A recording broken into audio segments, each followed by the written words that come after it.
쓸모없어 보이는 이 돌덩어리는 이제 없어서는 안 됩니다.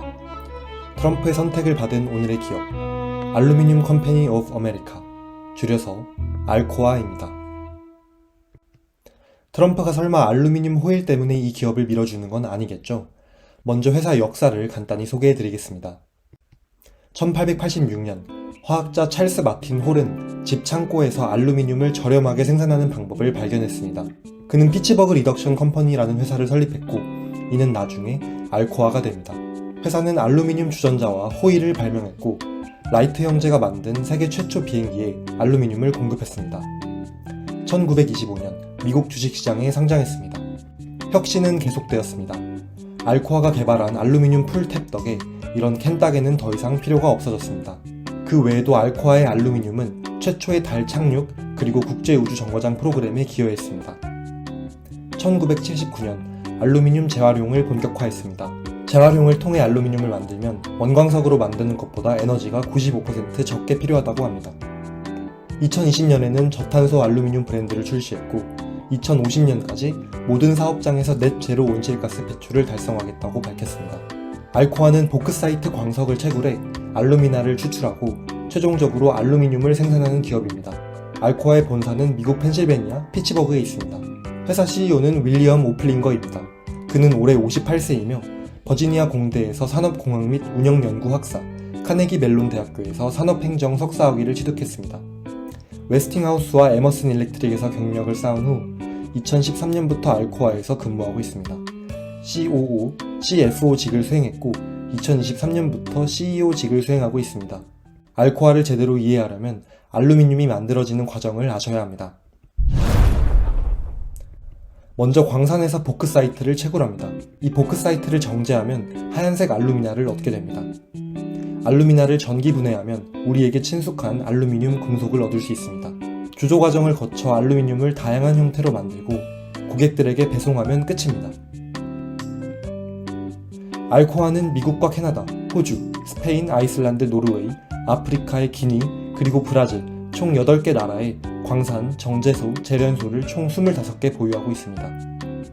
2024년에는 220만 톤의 알루미늄을 생산했고 이는 전 세계 8위, 미국 내 1위에 해당하는 수치입니다. 알코아 주가는 11월 1일 기준 36달러로 최근 1년 동안 8% 하락했습니다. 시가총액은 95억 달러, PER은 8.4에 거래되고 있고 연 배당률은 1.1%입니다. 알코아의 목표 주가는 얼마일까요? 17명의 애널리스트 중 8명이 매수 의견, 7명이 중립 의견을 제시했습니다. 평균 목표 주가는 39.6달러입니다. 지난주에 모건 스탠리에서 목표 주가를 42.5달러에서 43.5달러로 상향했습니다. 알코아 전체 유통 주식의 80%는 기관이 보유하고 있습니다. 3월 1일 공시 자료에 의하면 회사 내부자들의 지분을 모두 합쳐도 1%가 되지 않습니다. 2025년 3분기 실적 발표 내용을 같이 보겠습니다. 10월 20일 알코아는 갈륨 개발 프로젝트를 발표했습니다. 이 프로젝트의 목적은 알루미나 정제 과정에서 갈륨을 추출하는 플랜트를 개발해 갈륨 공급망을 확보하는 것입니다. 호주 서부에 위치한 알코아의 알루미나 정제소에 배치될 예정입니다. 그런데 이 프로젝트 미국 정부가 지원합니다. 갈륨이 대체 뭐길래 이러는 걸까요? 갈륨은 원자번호 31의 은빛 금속이고 녹는 점이 29.7도라 사람 손에서 녹는 특성이 있습니다. 갈륨은 알루미나의 생산 원료인 보크사이트에 미량 존재합니다.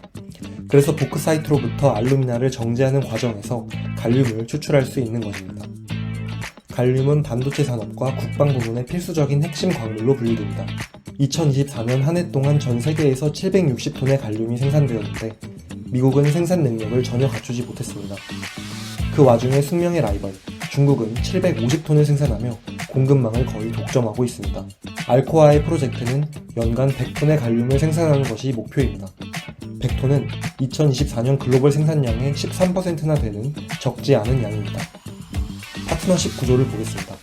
미국 정부, 호주 정부, 그리고 알코아가 설립하는 특수 목적 법인이 일본 정부와 소지찌가 설립한 합작 투자사와 조인트 벤처를 체결합니다. 각 주체는 투자한 자본 비율에 따라 갈륨에 대한 권리를 갖게 되는데 알코아는 약 5% 지분을 받을 것으로 보입니다. 2026년에 최종 투자 결정을 하고 그해 말 첫 갈륨 생산을 시작하는 것을 목표로 합니다. 이제 3분기 손익계산서를 보겠습니다. 총 매출은 약 30억 달러를 기록해 전년 동기 대비 3% 성장했습니다. 지배지분 순이익은 2억 3천만 달러를 기록해 전년 동기 대비 122% 증가했습니다. EPS는 0.88달러를 기록해 전년 동기 대비 126% 증가했습니다. 3분기 매출을 세부적으로 분석해 보겠습니다. 회계상 알코아의 사업 부문은 크게 두 가지, 알루미나와 알루미늄으로 나뉩니다. 알루미나 사업의 매출은 14억 달러, 알루미늄 사업의 매출은 20억 달러를 기록했습니다. 각각 전체 매출의 40%, 60%를 차지했습니다. 전년 동기 대비 알루미나 매출은 14% 감소했지만 알루미늄 매출은 13% 증가했습니다. 3분기 재무상태표입니다.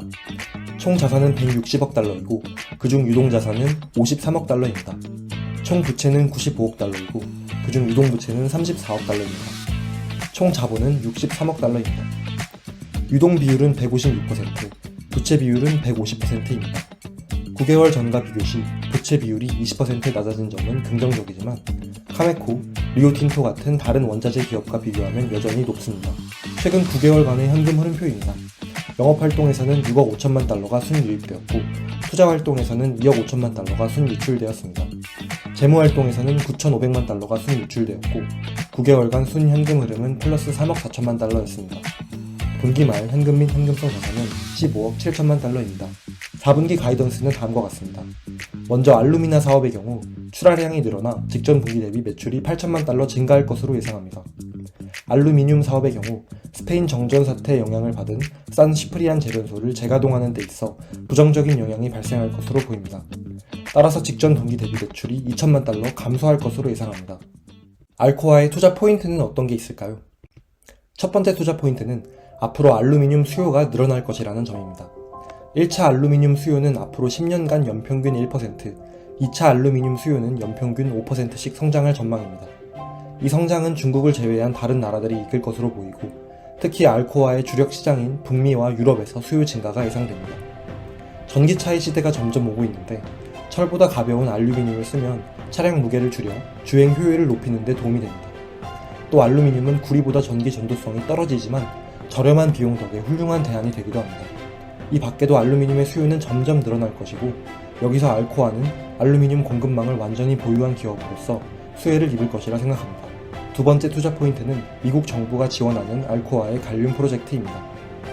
최근 미국은 갈륨의 진심입니다. 9월 15일 미국 에너지부는 미국 내 갈륨 공급망을 확보하고 해외 공급원에 대한 의존도를 줄이기 위해 트레이스 갈륨 프로젝트를 발표했습니다. 이 프로젝트가 성공한다면 미국에서 40년 만에 처음으로 갈륨의 1차 생산이 재개되는 것입니다. 최대 600만 달러의 연방 지원금이 배정되었고 2026년 초에 최종 후보가 선정될 예정입니다. 지난 나비타스 세미컨덕터 영상에서 다뤘듯이 엔비디아는 차세대 800V 고전압 데이터 센터 아키텍처를 위해 여러 전력 반도체 회사들과 파트너십을 체결했습니다. 이 중 누가 살아남을지는 아직 잘 모르겠습니다. 그러나 한 가지 확실한 건 갈륨 나이트라이드 반도체의 수요가 늘어남에 따라 갈륨의 수요 역시 늘어날 것입니다. 타이밍도 괜찮습니다. 차세대 데이터 센터 시장은 아무리 빨라도 2027년에 개화될 텐데 알코아의 갈륨 생산은 2026년 말부터 시작될 예정입니다. 미중 무역 분쟁에 있어 중국이 가진 최고의 카드는 히토류를 포함한 여러 핵심 광물입니다. 중국은 이미 여러 차례 갈륨 수출을 통제하며 전 세계 공급망을 들었다 놨다 하고 있습니다. 미국은 중국에 더 이상 의존하지 않기 위해 알코아를 이용해 갈륨 공급망을 확보하려고 합니다. 시장이 알코아를 단순한 알루미늄 기업이 아니라 갈륨 생산 기업으로 보기 시작한다면 주가가 재평가되지 않을까 기대해 봅니다. 반대로 알코아의 투자 리스크는 어떤 게 있을까요? 첫 번째 투자 리스크는 아무래도 알루미늄을 생산하는 기업이다 보니 실적과 주가가 알루미늄 국제 시세에 비례하게 됩니다. 그래프를 보시면 알루미늄 가격과 주가가 거의 똑같이 움직이고 있습니다. 현재 미국의 알루미늄 관세, 중국의 생산 제한, 그리고 데이터 센터 건설로 인한 수요 증가 같은 요인 덕에 알루미늄 가격은 3년 만에 최고가를 기록하고 있습니다. 그런데 원자재 가격은 워낙 예측하기 힘듭니다. 수요와 공급을 포함한 각종 경제 상황, 자연재해, 쿠데타나 전쟁, 사람들의 투기 심리가 한데 모이기 때문인데요. 알코아 같은 원자재 생산 기업에 투자하신다면 이러한 불확실성은 감수하셔야 합니다. 두 번째 투자 리스크는 아이러니하게도 갈륨에 있습니다. 이번 3분기 어닝콜에서 연 100톤의 갈륨 생산량 중 알코아의 지분은 약 5톤에 불과하다고 밝혔습니다. 그래도 그게 어디냐라고 하실 수도 있지만 지금 갈륨 생산에 도전하는 기업은 알코아만 있는 것이 아닙니다. 호주의 리오틴토는 캐나다에서 연 40톤의 갈륨을 생산하는 계획을 가지고 있고, 대한민국의 고려아연 역시 2028년부터 연 15.5톤의 갈륨을 생산하겠다고 밝혔습니다. 간단하게 이 세 회사의 갈륨 생산 계획을 비교해 보겠습니다. 생산량만 놓고 보면 알코아가 연 100톤으로 압도적이지만 실제 지분은 5톤에 불과합니다. 그러나 알코아는 경쟁력도 확실합니다. 미국 정부라는 든든한 지원군이 있으며 가장 빨리 갈륨 생산을 시작할 예정입니다. 이상 알코아에 대해 이것저것 공부해봤습니다. 과연 알코아의 미래는 밝을까요? 여러분들의 의견을 댓글로 편하게 적어주세요. 영상이 도움되셨다면 구독, 좋아요 꼭 부탁드립니다. 감사합니다.